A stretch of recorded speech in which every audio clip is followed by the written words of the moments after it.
Hello, it's Nikki, and welcome to part 4 of 6 of this series documenting the last 2 years. Thank you so much for all your lovely comments.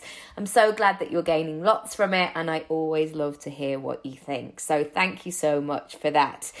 It's been a really interesting process for me to go back over these last 2 years, and I urge you to do the same, especially if you're gearing up for September and you're thinking, yeah, now actually is the time where I want to do another launch or I want to get back into the groove. I know lots of my clients are craving that time of, holidays are great and they're having a fantastic time, but equally there will come a point where they are craving a bit of routine or structure and, just normal, and I'm saying that in bunny ears, normal daily life. Okay, so what are we going to be talking about today? We're going to be talking about May 2020 to July 2020. And in May 2020, if we look back on that time, we were still in lockdown. We were still tentatively figuring out what the heck was going on with the world. We were in full-blown Zoom conversations and quizzes and clapping for the NHS, and we were still very much in the thick of things and in the thick of uncertainty as well. However, when I went back and looked at my May calendar, I noticed a huge influx of clients, brand new clients who were ready to go. And this was very interesting for me to reflect upon. And I was analysing what I actually did. And I kept coming back to the optimism, I guess, that there is no perfect time if you have the desire to do something. So absolutely, I could have stayed in that fear of no one's ever going to buy anything. This pandemic is going to ruin my business. No, but what's the point in this anyway? Oh my goodness, I may as well give up. But I didn't. And this is the thing, this is not a perfect moment where I just woke up every single day going, wow, I feel fantastic today. I am completely immune to anything that's going on. No, that was not the case. And I did take my mental health and my family's mental health very, very seriously. But when I was thinking about that time, I was putting out a lot of content. I was doing a lot of videos. I was having a lot of conversations. And I really was out in a place of listening to what was going on.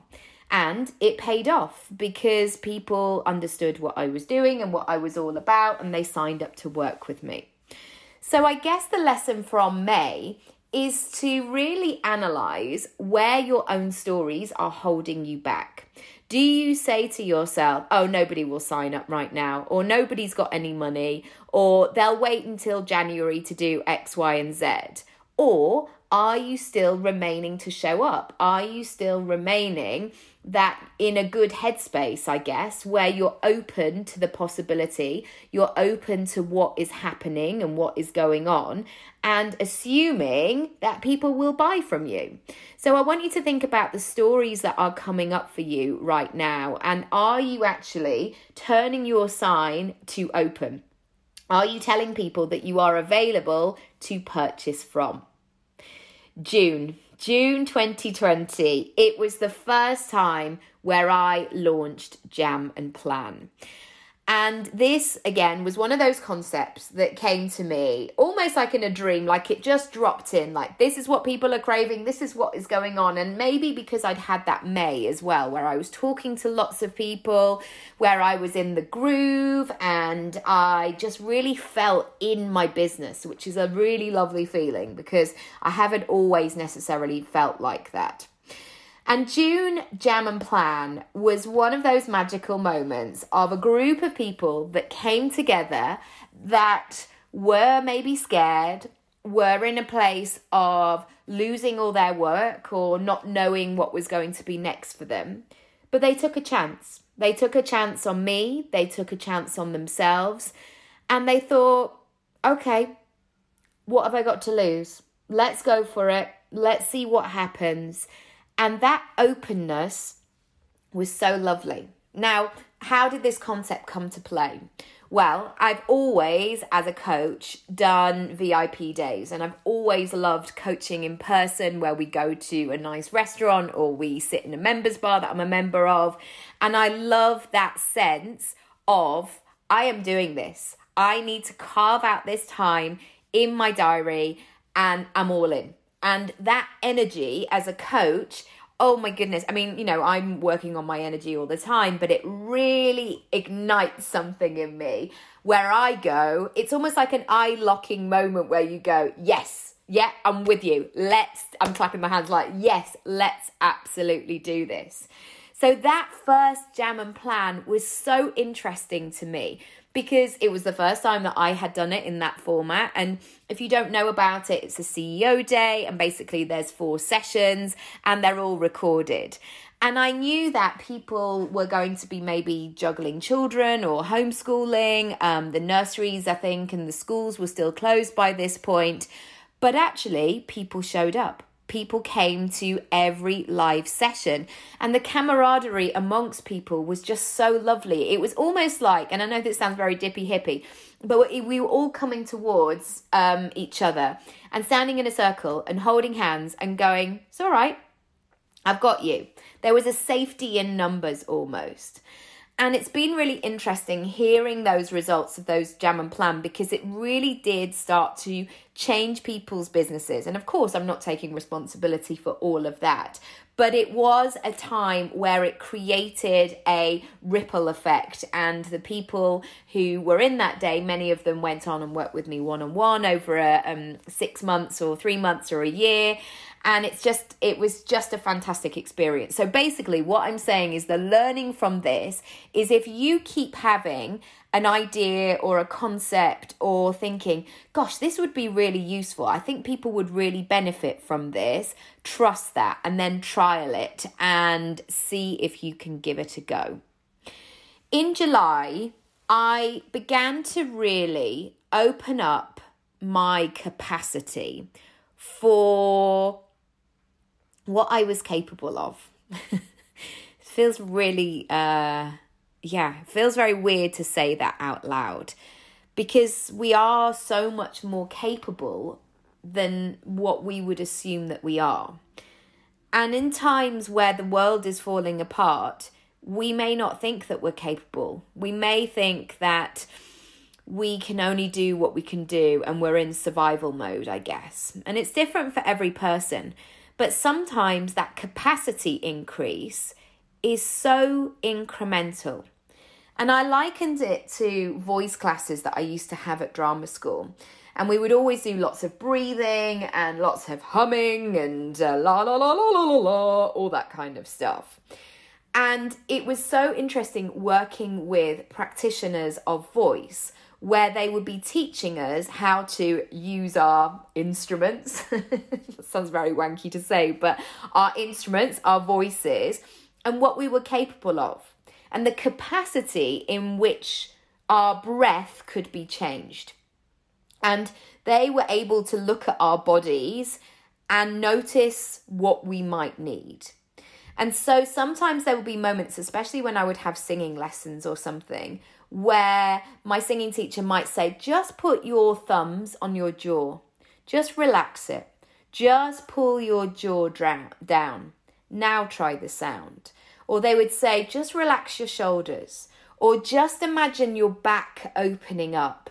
So it would be those tiny moments that just by releasing or just by moving position, and only slightly, sometimes it's like, just move your left foot in, the result was incredible. And so what I realized in that July, because things were really elevating fast within my business, is that I had to put myself almost, if I go back to that singing place, of putting myself in a position where I was open for those tweaks and those possibilities and those things that could come in. And another point that I've made here is I knew that it was time, and I'd known this for a while, to widen my circle, to not only widen my circle of the people that I was interacting with and the media that I was consuming, but really challenge myself to not just do all the things that I've always done, and to really open my eyes and be immersed in possibility, in new things. So I began reading different things and watching different things and trying different things out. I would do it in a way that I would go to the fruit and veg shop and I'd buy something that I hadn't cooked with before and gave that a go. And you might be thinking, buying something from your fruit and veg shop, Nikki, is nothing to do with business. But it was to do with my mindset. It was to do with challenging the way that I saw things and the way that I did things. And you might be in a position right now, maybe you're feeling exhausted. Maybe you feel like that person who comes to the end of a slide and you're like, I think I just need to sit here for a minute. Because you've maybe run out of steam as well.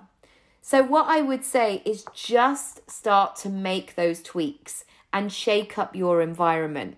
And remember, it doesn't have to be those big dramatic things where you say, right, I'm leaving my husband, that's it. Although it might be, you might be having those moments, absolutely. But maybe you are saying, do you know what?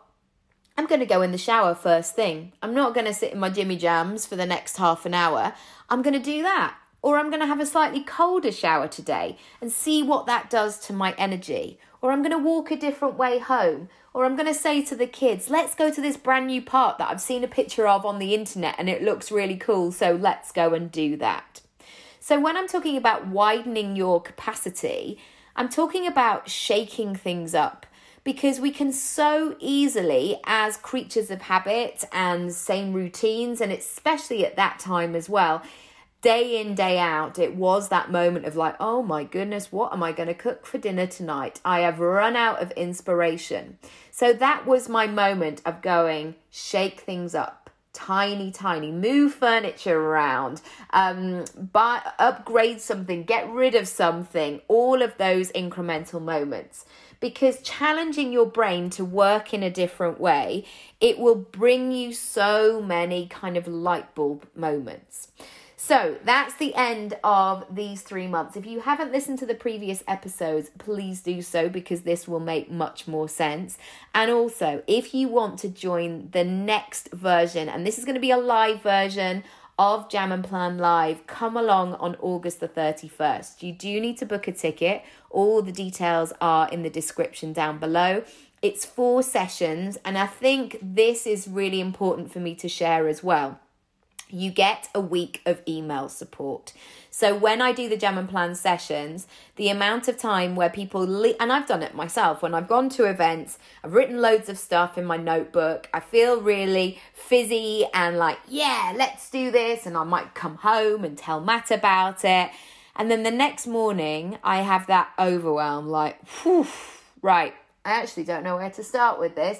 How am I ever going to do this? And that's where the insecurity might kick in, or the unknown, or the self-doubt, or the overwhelm, or all of the above.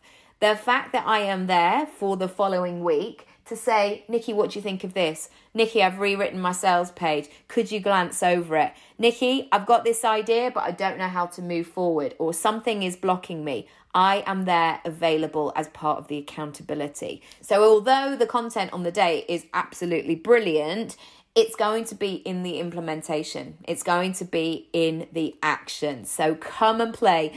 August the 31st, it's 9:30 till 3:30. There is a break in the morning, a break in the afternoon, and a lunch break as well. So don't worry, you're going to be taken care of. It's not going to be too overwhelming. Everything's recorded, so you can revisit this process as and when you want to, anytime that you need to get a plan together, essentially. All right, check out the link down below, and I will see you in the next episode. Bye.